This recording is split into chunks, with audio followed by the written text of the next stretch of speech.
Assalamualaikum warahmatullahi wabarakatuh. Perkenalkan, nama saya Dina Amelia.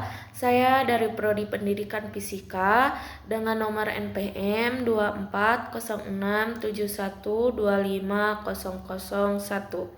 Baik, di sini saya akan menjelaskan sedikit materi tentang etika pergaulan. Yang pertama ada pergaulan. Pergaulan merupakan interaksi antara individu dalam memahami lingkungan sosial mereka. Ruang lingkupnya sangat luas, yaitu sering berinteraksi dengan banyak orang atau individu lainnya. Pergaulan yang sehat adalah interaksi yang mendukung pembentukan karakter yang sesuai dengan nilai-nilai dan norma sosial, kesusilaan, serta kesopanan yang berlaku. Kemudian ada etika pergaulan. Etika pergaulan adalah norma sopan santun dalam berinteraksi yang sesuai dengan situasi yang ada dan tidak melanggar norma-norma yang ada, seperti norma agama, kesopanan, adat, hukum, dan lainnya. Dalam etika pergaulan, beberapa hal yang perlu diperhatikan adalah siapa yang menjadi lawan bicara, teman, guru, orang tua, dan lain-lain. Di mana interaksi tersebut berlangsung, bagaimana cara bersikap. Kemudian kita akan membahas cara bersikap dalam bergaul untuk membangun hubungan yang harmonis. Berikut adalah etika dalam pergaulan yang perlu diperhatikan. Yang pertama, ada memberikan perhatian kepada orang lain. Contohnya, saat teman kita sedang berbicara, kita mendengarkan dengan seksama dan tidak menyela pembicaraannya. Kemudian ada menghormati orang yang lebih tua dan menyayangi rekan atau yang lebih muda. Misalnya, saat bertemu orang tua, mengucapkan salam dan menjabat tangan dengan sopan, serta memperlakukan teman dengan ramah dan membantu adik kita yang lebih muda. Kemudian ada mengetuk pintu sebelum masuk sebuah ruangan. Contohnya konkret adalah mengetuk pintu kamar teman atau ruang kelas sebelum masuk. Kemudian ada memberi salam saat bertemu seseorang. Contohnya mengucapkan assalamualaikum atau hai dengan senyuman saat bertemu teman atau orang lain. Kemudian ada meminta maaf ketika melakukan kesalahan. Misalnya, meminta maaf dengan tulus jika tidak sengaja menyakiti perasaan teman. Kemudian ada pelaksanaan perintah dengan senyum. Contohnya, saat guru memberikan tugas, mengerjakan dengan penuh semangat dan senyuman tanpa mengeluh. Kemudian ada mampu mengatur diri sendiri. Contohnya, mampu mengendalikan emosi saat merasa marah agar tidak meluapkan kemarahan kepada orang lain. Kemudian ada mampu beradaptasi dengan lingkungan. Contohnya menyesuaikan cara berkomunikasi atau bertingkah laku sesuai budaya dan kebiasaan di lingkungan baru. Kemudian ada menunjukkan kerendah hatian dan tidak egois. Misalnya, mengakui jika salah dan menerima masukan teman dengan lapang dada. Kemudian ada siap memberikan bantuan sesuai kemampuan. Contohnya, membantu teman yang kesulitan mengerjakan tugas atau membawa barang saat teman kesulitan membawa yang berat. Kemudian ada mengucapkan terima kasih saat menerima bantuan dari orang lain. Contohnya, mengatakan terima kasih banyak atas bantuanmu saat teman kita membantu. Kemudian yang terakhir, tidak membedakan orang dalam pergaulan.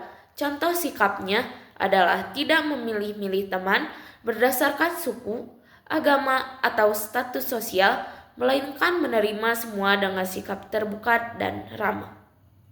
Kemudian ada apa saja sih jenis-jenis pergaulan?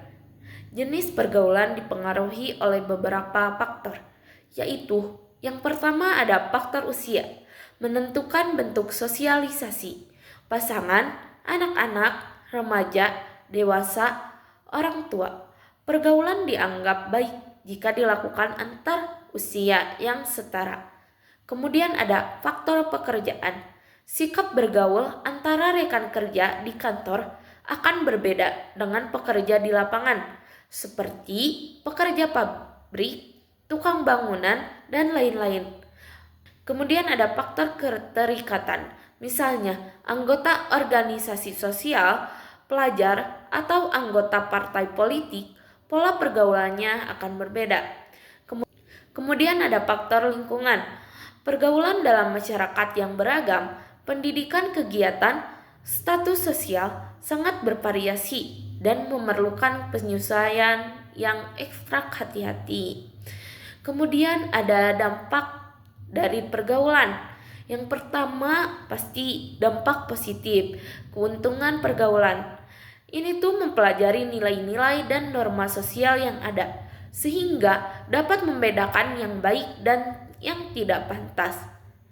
Lebih efisien dalam menilai orang, sehingga menyadari bahwa setiap individu memiliki keunikan tersendiri, mampu menyesuaikan diri dalam berinteraksi dengan banyak orang, dapat membentuk karakter yang positif yang bisa diterima dalam berbagai kalangan masyarakat dan berkembang menjadi sosok teladan.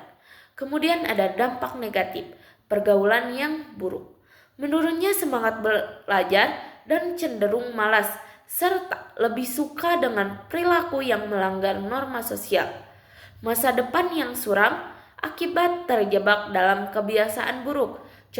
Contohnya kecanduan minuman keras, terlibat tindakan kriminal, kecanduan narkoba, dianggap asing oleh masyarakat sekitar karena perilaku yang tidak sesuai dengan nilai dan norma sosial yang ada dari individu dengan kepribadian menyimpang.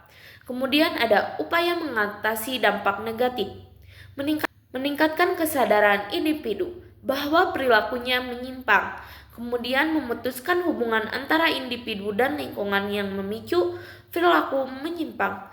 Kemudian ada langkah mewujudkan pola pergaulan yang sehat. Berikut adalah beberapa untuk membangun pola pergaulan yang positif. Jadilah duta untuk sendiri. Kenali kemampuan diri, kembangkan bakat, dan jadikan diri berharga. Tetapi perbuatan menghindari sikap sombong. Tentukan tujuan yang jelas, pahami kebutuhan, cari peluang, dan jalin relasi yang sesuai. Berbagai kesenangan, ciptakan suasana yang menyenangkan dan nyaman bagi relasi Anda. Dalam bekerja untuk berinteraksi dengan Anda, bersosialisasi, jangan hanya fokus pada pekerjaan. Temuilah orang-orang yang berpotensi tinggi untuk membantu kemajuan karir Anda.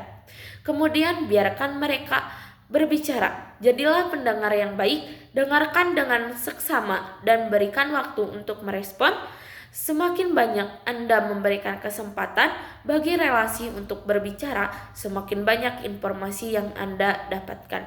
Hilangkan sikap angkuh. Jangan sesekali meremehkan atau memandang rendah individu yang berada pada posisi lebih rendah. Buat mereka merasa berharga, ingatlah beberapa informasi pribadi tentang relasi Anda agar mereka merasa dihargai. Ikutilah beragam aktivitas, bergabung dengan perkumpulan organisasi atau klub profesional yang bertujuan untuk memperluas jaringan. Kemudian ada studi kasus. Studi kasus selama tahun 2024-2025, Garut melaporkan beberapa insiden kenakalan remaja yang sangat memprihatinkan. Salah satu contohnya yang menjadi viral pada tahun 2025, di mana siswa remaja melakukan hubungan intim di masjid yang merupakan tempat yang sangat tidak layak. Kasus ini dipengaruhi oleh lingkungan sosial yang tidak sehat serta kemudahan akses terhadap internet dan lain-lain yang membuat remaja terpapar konten negatif. Langkah-langkah penanganannya dilakukan melalui asesmen bagi korban dan perilaku, dukungan psikologis, serta mediasi antara keluarga dan pemerintah desa untuk mencegah kejadian serupa. Selain itu, Garut juga menghadapi kasus perundungan di sekolah yang berdampak serius hingga mengakibatkan seorang remaja meninggal setelah dibully oleh teman-teman sekelasnya. Kasus ini menunjukkan kelemahan dalam pergaulan remaja yang juga menarik prihatin pemerintah daerah dengan memberikan dukungan psikologis dan bantuan untuk keluarga yang menjadi korban. Kedua insiden ini menunjukkan beberapa penting pengembangan etika pergaulan yang baik di kalangan remaja agar tidak terjerumus ke dalam perilaku yang negatif yang bisa berdampak buruk pada masa depan mereka dan masyarakat. Jadi kesimpulannya adalah dari pembahasan ini kita dapat melihat bahwa pergaulan yang sehat yang dibangun atas landasan etika seperti saling menghormati, menempatkan diri, dan sikap rendah hati merupakan fondasi penting dalam membentuk karakter yang baik dan mencegah perilaku penyimpangan. Namun kasus-kasus di Garut menunjukkan bahwa pergaulan yang tidak sehat yang dipengaruhi oleh lingkungan negatif serta akses terhadap konten yang tidak layak dapat memberikan akibat yang serius seperti perilaku tidak pantas di tempat suci dan kasus perundungan yang berujung pada kehilangan nyawa. Karena itu diperlukan usaha kolektif yang melibatkan remaja, keluarga, dan institusi untuk menanamkan etika pergaulan melalui pencegahan seperti memilih lingkungan yang positif dan penanganannya yang serius, seperti dukungan psikologis demi melindungi masa depan generasi muda, serta kelangsungan nilai-nilai sosial. Baik, terima kasih. Wassalamualaikum warahmatullahi wabarakatuh.